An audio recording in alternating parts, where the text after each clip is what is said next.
एक छोटे से गांव में एक ब्राह्मण पति पत्नी रहते थे।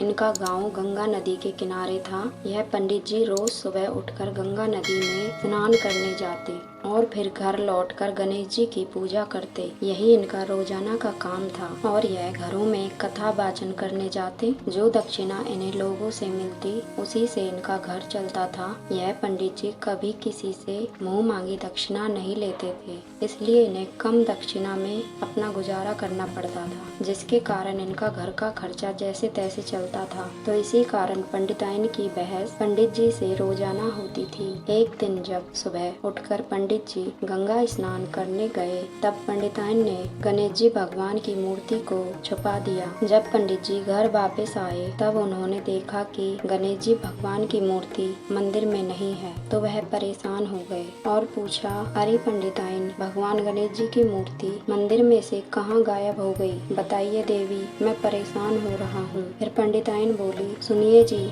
मैं तुम्हारी पूजा पाठ से परेशान हो चुकी हूँ, इसलिए अब मेहनत मजदूरी कीजिए, जिससे हमारे घर में धन इकट्ठा होवे और हमारा बुढ़ापा अच्छे से कट जाए। पंडित जी बोले पंडिताइन से, मैं समझ गया पंडिताइन, ये सब तुम्हारा किया धरा है। जब तक तुम भगवान गणेश जी की मूर्ति को मंदिर में स्थापित नहीं करती, तब तक मैं खाना नहीं खाऊंगा। अब इसी तरह उन्हें पूरा दिन बीत गया। अगली सुबह वह रोजाना की तरह गंगा स्नान करने पहुँचे। भगवान गणेश जी से अपने भक्त की परेशानी देख ही नहीं गई और वह एक सेठ का रूप लेकर गंगा किनारे पहुँचे। जैसे ही पंडित जी स्नान कर नदी से बाहर आए, तो उन्होंने देखा एक सेठ जी हाथ में बड़ा सा थाल लिए उनकी ओर बढ़े आ रहे हैं। सेठ जी बोले, पंडित जी दान स्वीकार कीजिए। पंडित जी ने दान स्वीकार किया और अपने घर की ओर चल पड़े। घर पहुंचकर बोले, पंडिताइन, एक बहुत बड़े सेठ जी मिले, गंगा किनारे उन्होंने मुझे दान दिया। पंडिताइन जल्दी से आई और वह दान किया हुआ थाल जब हाथ में लिया तो बड़ा वजन महसूस हुआ। जैसे ही पंडिताइन ने कपड़ा हटाया तो उनकी आंखें खुली की खुली रह गईं। उसमें सोने के गहने, कंगन, असरफियाँ भरी हुई थी। अब पंडित जी को सब कुछ समझ में आ गया और वह झट से बोले, जय श्री गणेश जी भगवान की। अरे पंडिताइन, तुम्हारी इच्छा तो भगवान गणेश जी ने पूरी कर दी, ये उन्हीं की लीला है। अब भी तुम नहीं समझी क्या? पंडिताइन बोली, नहीं नहीं पंडित जी, मैं सब कुछ समझ गई हूँ।